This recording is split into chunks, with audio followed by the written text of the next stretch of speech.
Savana. Apa kabar kamu hari ini? Selamat pagi Bu, ya agak ngantuk sih Bu sebenarnya karena tidurnya kemalaman. Kenapa tidurnya kemalaman nih Savana? Ya main HP sih Bu. Awalnya sih buka TikTok Bu sebentar, tapi ternyata keterusan Bu sampai jam 12 malam. Jadi kamu ngerasa penggunaan handphone kamu tuh udah mulai mengganggu rutinitas kamu ya? Iya Bu, jadi saya susah fokus belajar. Kadang pas mau ngerjain PR itu malah males Bu. Terus malah buka Instagram, TikTok, gitu mas scroll lah Bu. Oke Savana, tapi sebelum itu izinkan saya untuk memperkenalkan diri dulu ya. Saya Sakila Rahmadani, di sini sebagai guru bimbingan konseling yang akan membantu kamu. Sebelum masuk ke sesi selanjutnya, saya juga akan menjelaskan sedikit asas yang ada dalam sesi konseling. Yang pertama ada asas kerahasiaan. Asas ini berarti apa yang kamu ceritakan semuanya akan terjaga rahasianya. Lalu ada asas keterbukaan, yaitu saya berharap kamu dapat terbuka untuk bercerita kepada saya. Dan yang terakhir ada asas kesukarelaan. Asas ini berarti kamu harus dengan sukarela berbagi cerita kamu dengan saya. Jadi bisa dibilang nih, handphone itu sering membuat kamu merasa terdistraksi dari belajar ya? Iya Bu, itu bener banget Bu. Padahal udah belajar Bu, tapi udah belajar serius, tapi ketika dengar notifikasi itu jadi buyar semua Bu. Oke, terima kasih ya udah jujur sama Ana. Nah, hari ini kita akan coba buat mengenali pola pikir dan perasaan kamu setiap kali tergoda menggunakan handphone. Tujuannya supaya kamu bisa lebih sadar dan mampu mengendalikan ya. Coba kamu ingat satu kejadian terakhir ketika kamu sedang belajar lalu tiba-tiba tergoda untuk membuka handphone. Kemarin sore itu waktu saya lagi belajar Bu buat ulangan, baru 5 menit belajar itu ada notifikasi WA grup Bu. Saya pikir cuman mau lihat sebentar Bu, tapi ternyata malah keterusan Bu, malah lanjut buka TikTok. Juga tahu-tahu udah 40 menit aja Bu buka HP itu. Oke, coba kita tulis di lembar talk record ini ya. Saya dektein ya, Savana tulis. Iya Bu. Oke, yang pertama ada situasi.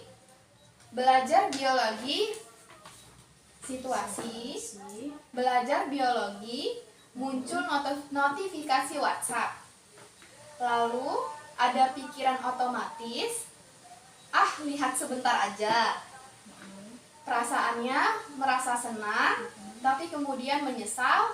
Dan yang terakhir ada tindakan membuka handphone selama 40 menit. Sudah? Sudah.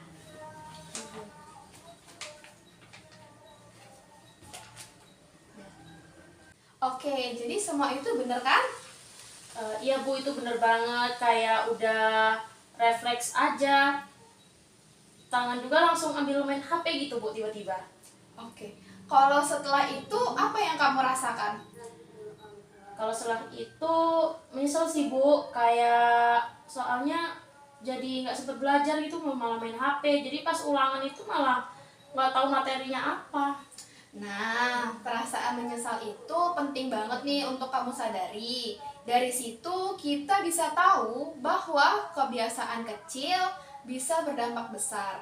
Sekarang kita akan belajar mengubah pola pikir otomatis tadi supaya kamu bisa lebih kuat menghadapi godaan handphone, oke? Oh, siap Bu. Tadi kamu bilang pikiran otomatisnya cuma lihat sebentar saja. Coba pikirkan, apa benar kalau buka handphone sebentar itu nggak berdampak? Ya sebenarnya nggak juga sih Bu. Soalnya kalau udah buka malah lanjut buka yang lain, nggak keras waktunya Bu. Bagus, kamu sudah menyadari itu ya. Nah, sekarang kita ubah pikiran otomatis itu jadi pikiran baru yang lebih rasional. Misalnya, kalau aku buka handphone sekarang, belajarku akan terganggu. Aku bisa buka nanti setelah selesai belajar. Iya Bu, jadi semacam pengingat buat jadi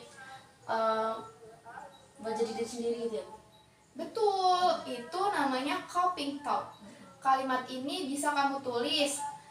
terus kamu tempel nih misalnya di meja belajar kamu atau di dinding dekat meja belajar, atau bisa juga kamu edit terus kamu pasang sebagai wallpaper handphone supaya jadi pengingat untuk diri kamu. Wah, itu ide bagus sih, Bu. Biar kalau buka HP langsung inget waktu, Bu. Iya, selain itu kita juga bisa nih cari alternatif positif kalau kamu ngerasa bosan ketika kamu lagi belajar. Apa hal lain yang bisa kamu lakukan selain membuka handphone? Mungkin itu searching sih, Bu, sebentar, minum air atau pindah posisi belajar. Oke, itu bagus sekali ya. Itu contoh strategi sehat untuk mengalihkan dorongan. Jadi kamu tidak hanya menahan diri, tapi juga mengganti perilaku dengan yang adaptif ya. Sekarang kita coba latihan kecil nih, Savana. Coba letakin HP kamu di meja. Kita akan mulai simulasi belajar selama 5 menit tanpa menyentuh handphone ya. Bayangkan kamu nih sedang berada di posisi belajar sungguhan. Kalau muncul dorongan untuk membuka handphone, cukup sadari saja tanpa diikuti. Oke?